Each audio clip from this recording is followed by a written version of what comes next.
Good morning, everyone. My name is Christian from Two-Headed Wolf Gaming, and welcome back to Path of Exile, where we play our Arc build with the Witch. A build that is made by TbXie. You can find it online. If you look at the first video I posted, the pre-season, or even the first episode, you'll find the link above. It's an Elementalist Witch. So that's what we're going for now. We're going for the Ascendancy. Let's continue exploring these areas, trying to see if explore the ritual sites more than anything, as far as I'm concerned, because I'm very curious to see what other items we might get. Okay, an iron circlet. We're getting this one again.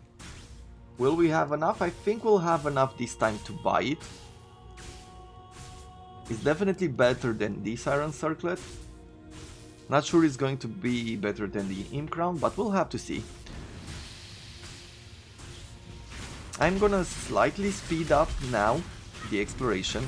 It happens in a sense on its own because we're doing a lot more damage than before. But I am going to start to move slightly more quicker through the maps.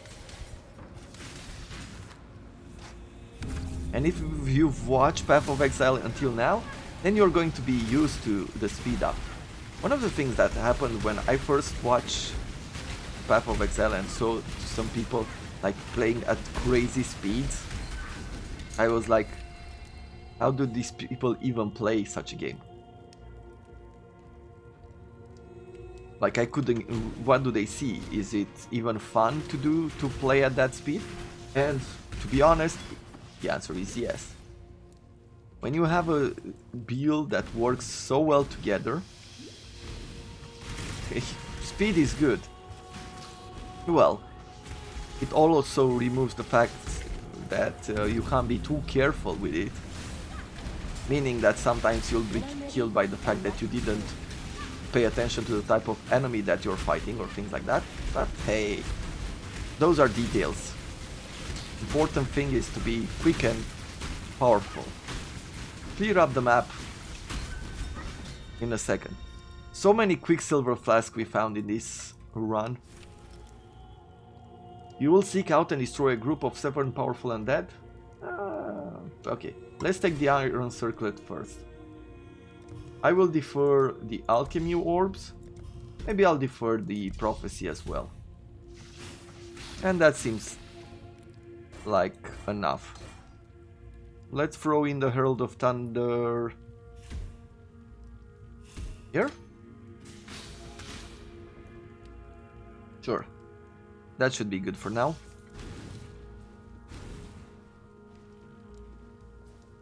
Okay, we need to find the golden hand.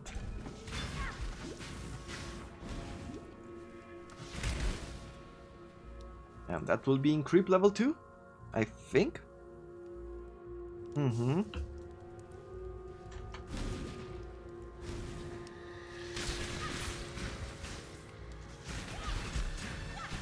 Tormented Tug.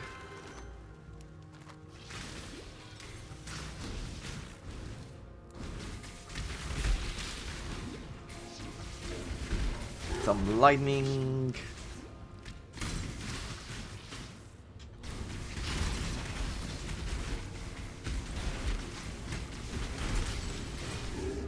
I don't know where that some lightning came from, but I was thinking that I am providing them with a service back.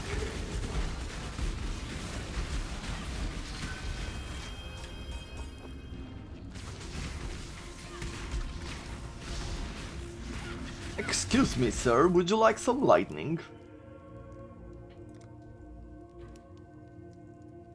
Now in my mind I can hear Galileo, Galileo, Galileo. The old Queen song.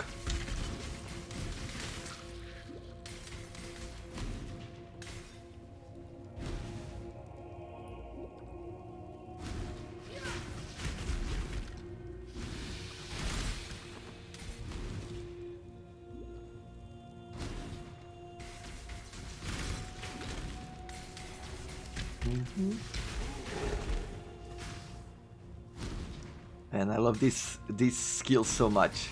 So easy to use, so comfortable. This can probably be quite a good build for a first-time player. Like, or a useful skill. You don't even need much knowledge to play it early on. Definitely need knowledge towards the end of the game on how do you make it better. But other than that, this is probably one of the most easiest skill to use and to figure out. Look at that. We didn't even have to use the Veil skill. Oh, what level do we have? We have 25. Okay.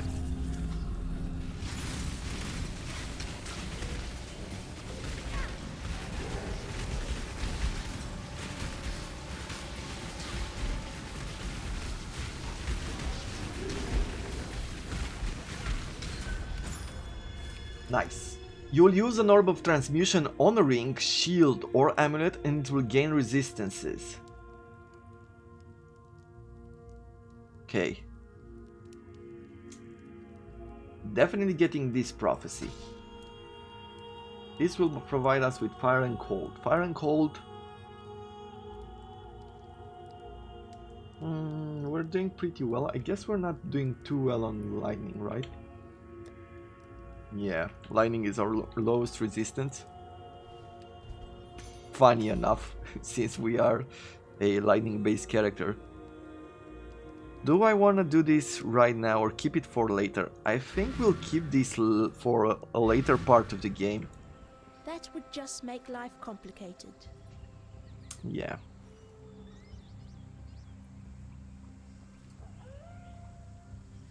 Okay. Then I will just throw it here in the stash. I guess I'll throw a final Quicksilver flask there. I'm gonna keep this here.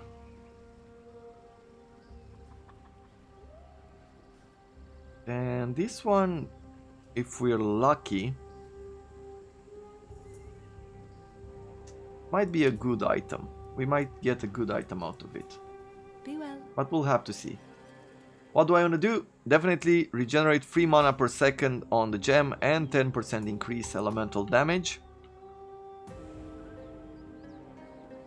Hello. And sell the rest. Even that. Be well. Yeah. Good. Now in the unique section we have this one. In the last run, I got this from the ritual, like I had to farm it for a while, but it was the first time I saw something like this. Minions have +9 to all elemental resistances and with at least 40 intelligence in the radius, summon a skeleton that can summon up to 15 skeleton mages. And I thought this jewel was so amazing that I wanted to farm it and I got it. And maybe at some point I'll play a minion build. What does it do with the radius? Well, basically you put it, for example, here, okay? And if it has 4 of these intelligent points in the radius of it, then you will get up to 15 skeletal mages. So I found that to be pretty interesting as a skill, and I really want to make a build out of that.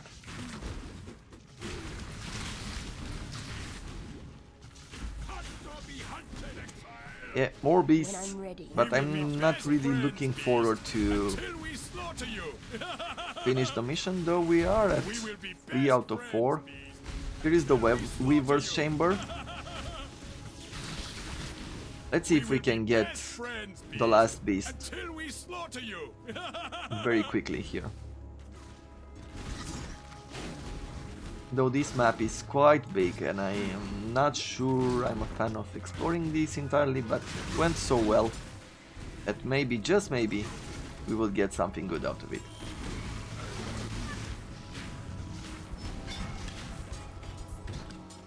Another one of these flasks.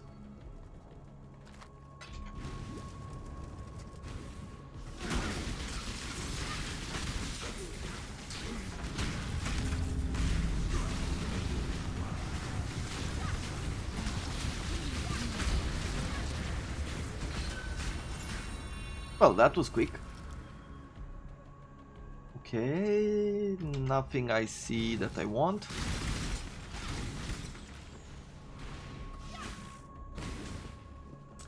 Except for this beast.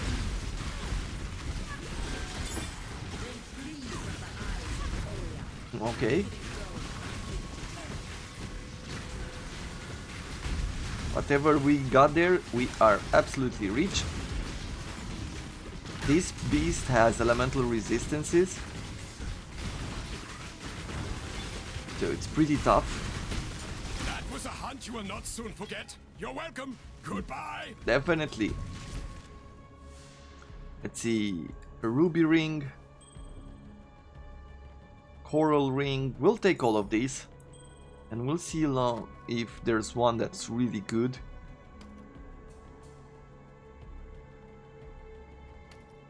Okay. Nice.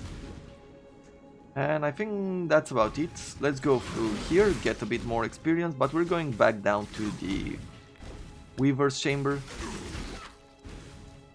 Maybe we'll get one more ritual site out of it.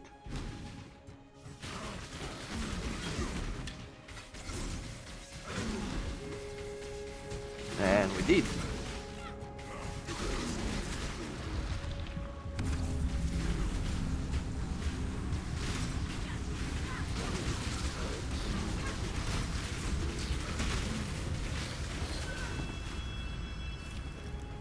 What do we have here? More armors. Nothing. Once again, nothing that I feel we want. Maybe there might be something cool there, but we're just gonna defer those and move on.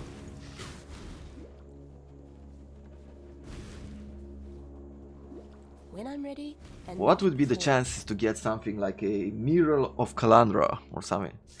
A Mirror of Calandra is one of those items that are really expensive late games. What it does, it creates a copy of whatever item you apply it on. Like any item.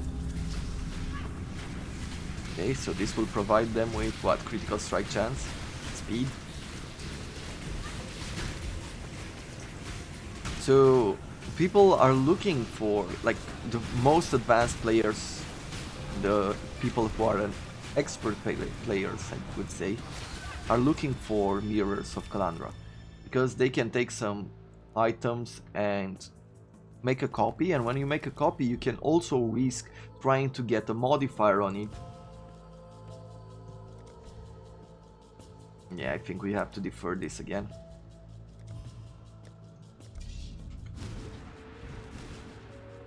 So you can risk taking out some modifiers and getting some ones that are better from an item if you have a copy of it, right? Because you're not losing your base weapon, something that you've been working for a lot. And you can experiment. And there's a lot of gambling in this game, I would say, with items. I've lost on more than one occasion, like some really cool weapons, trying to get better ones. You will use the Orb of Transmutation. Okay, so this is the same. You will slay a powerful foe and gain its powers. You will travel to the old fields where you'll encounter and slay some arms. You know what? There's nothing much there that I want. I'll just take these. And maybe we'll... Oh, can't defer that prophecy anymore. It's okay. It wasn't impressive anyway. Let's get the arc going. Look at that. Look at that damage.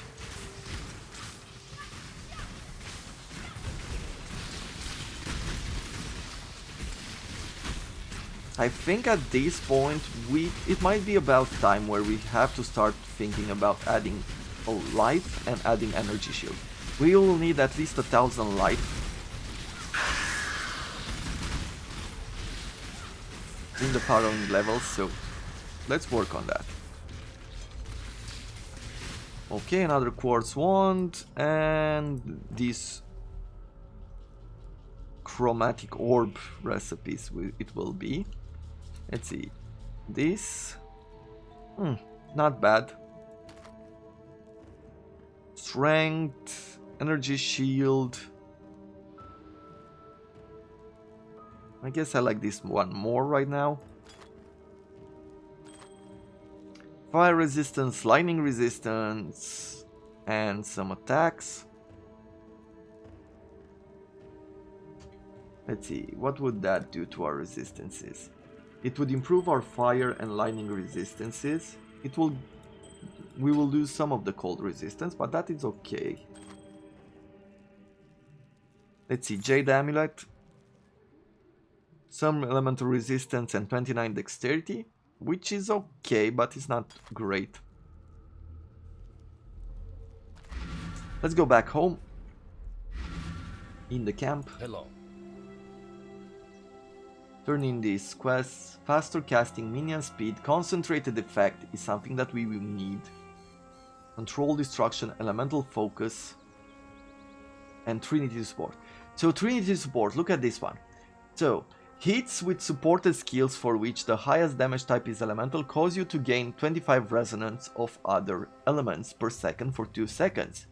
You lose some resonance, blah blah blah. Supported skills have 3% more elemental damage per 5 of the lowest resonance, and supported skills penetrate 11% elemental resistances while each resonance is at least 25. So what does it do? This Trinity support creates a triangle. Whenever you use a certain skill, like a lightning arc, right? We have arc which causes lightning. You have a triangle and each side has a different element. Fire, lightning and cold. Whenever you use arc, that bar with the lightning effect starts to fill up to 50. When you use a fire skill, it fills the fire one. When you use a cold skill, it fills the cold one. When it gets to at least 25 resonance, you can see there it provides 11% elemental resistances at level 2, right? And supported skills deal 3% more elemental damage per 5 of lowest resonance. So it also increases the damage of the skill that you have the lowest resonance with, thus somehow giving you the incentive to use the skill that you have the least resonance with. You want to continuously build up this resonance in order to get more and more bonuses as you go along. And I find this skill to be a really interesting one for a build that doesn't focus just on one element, right? It gives you a lot of benefits for using multiple elemental skills, which is quite good, and this can work with a lot of abilities. Let me take a look at the build and we will see the two things that we will need right now. So I am going to open this panel, right? We're looking for, when we have a 6 links, getting a 6 link, if we're lucky, we'll get it very soon. If we're unlucky, we might only get it towards the end of the game, or by trading. So we'll have to see, but this is the order in which we want to do it, right? Arc, added lightning damage, onslaught, could be good. We can go for elemental focus support, so that is one gem that we need. We already have the added cold damage support, and we need control destruction. Even if we are not able to add this because we don't have the gem slots and links, we will buy them, put them in our secondary slot, and level them up. Thus, whenever we get the slots to throw in these gems, it will be already at a more powerful level than before. Okay? Also, if I'm gonna take a look here at our gem link page, towards the end of the game, we will need slightly different setups, right? We need Veil Arc, which we already have. Level 21 ideally, that takes some work. We won't get into that right now. We need Inspiration support, we will need Power Charge on critical hit, and we'll need Spell Echo, Elemental Focus, and Control Destruction. The Awakened version is something that's late end game. So we're not gonna worry about the awakened gems just yet.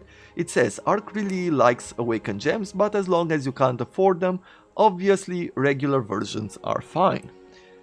So these two, with the elemental focus and the control destruction, are ones that we will be leveling up here, and thus will play a better or longer term role than our other skills. Here we have a few other auras as well. If we are here, let's talk... No, we'll talk about zealotry later on, when we get the skill in itself. But that's about it. Let's make sure on our second monitor that we close the right panel. And here, I'm gonna add the elemental focus support. Go with courage. And the control destruction support. And I think that's about it for right now. Yeah, we have the summon skitterbots though, which is one of the auras that we want. What does it do? Well, it reserves 35% of our mana. It gives us 8% increased minion movement speed. We don't have minions just yet. We'll leave aside the other effects. It summons one skitterbot of each type, and that's two actually. Chilling skitterbots aura chills enemies near it. Shocking skitterbots aura shocks enemies near it. And skitterbot grant 10% more trap and mine damage. They also trigger mines.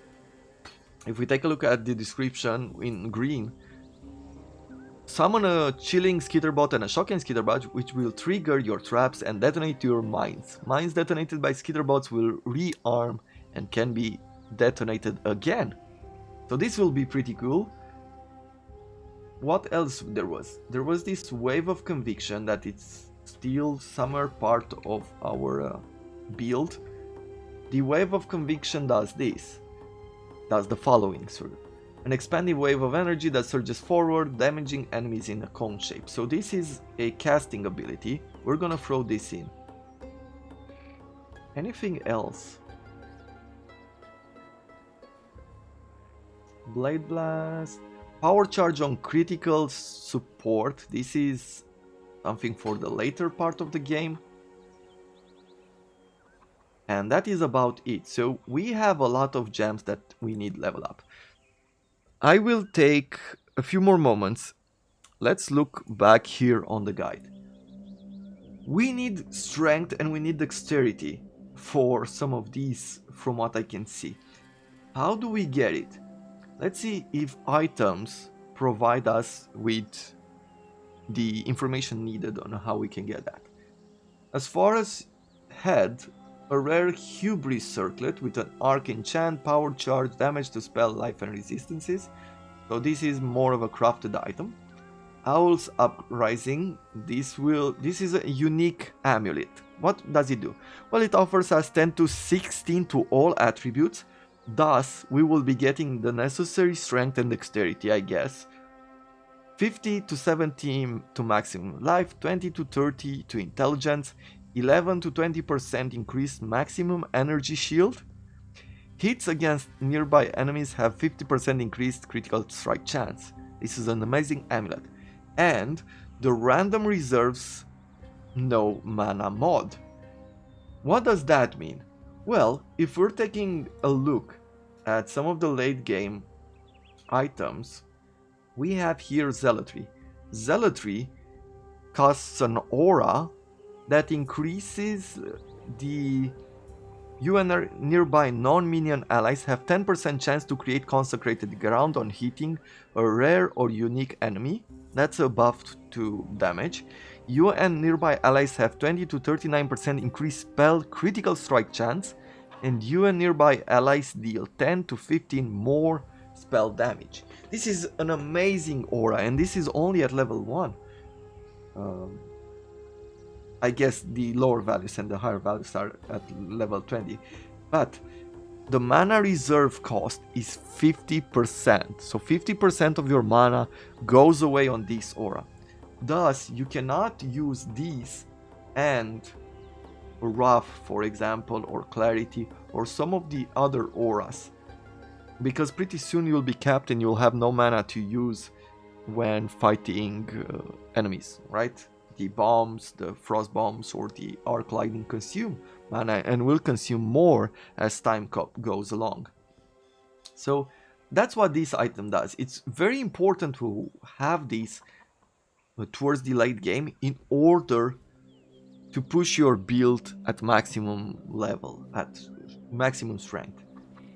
Val Regalia, the rest are just for high life resistances, movement speed. Okay, so the rest of them are not doing anything for us in regards to stats. We'll just need attributes to get from our amulet. And so we'll have to look in the near future for the different amulets that might provide us with strength. Or maybe we'll get nodes from here. There is a strength node on this side, though it will take us quite a while to get there. For now we're just working towards the north, and we'll see what we do afterwards. I think I've explained about enough here. Yeah, this ring is not special. The summon skitterbots, like these are level 3. We can add these instead, so we're gonna lose some damage here if we're gonna throw this. Yes, about 50 damage. But this allowing us to add some auras, like this one. The Wave of Conviction we can't do just yet. In our secondary slots, what are we working for? Orb of Storms for the late game. Arc I can take off right now. Go with Elemental Focus support, Control Destruction support. Actually, I think Arc will be one of the builds that will be more popular. So getting a 20 quality Arc could be good. So we'll keep leveling it up. Power Charge on Critical Strike will level that up as well. And I think that's all the work that we're doing for now. We've spent a big portion of this episode just talking about how do we improve this build right now, how are we planning for the future. And I think it's gonna be really fun going forward. I mean, as always, that's why we're playing Path of Exile, to talk about these changes.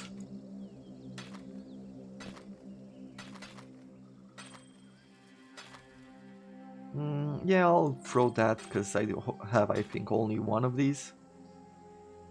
Stay true to you. Let's go to Flask, get it in here. The rest will automatically set themselves to currency because I've set it here. Okay, well, let's get back to this. Explosive traps, we don't really need that much anymore. I'll put the skitterbots here. Do we want to level up any of these?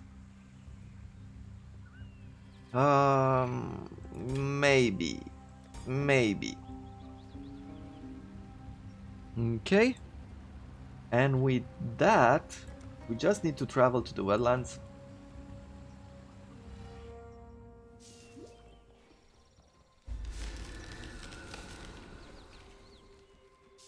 So I guess this is going to be about it for today. I look forward to seeing you again tomorrow, where we continue playing with our Arc Witch, and I think we'll be getting pretty close to be able to ascend. For the moment, thank you very much for watching, and I wish you all a wonderful day.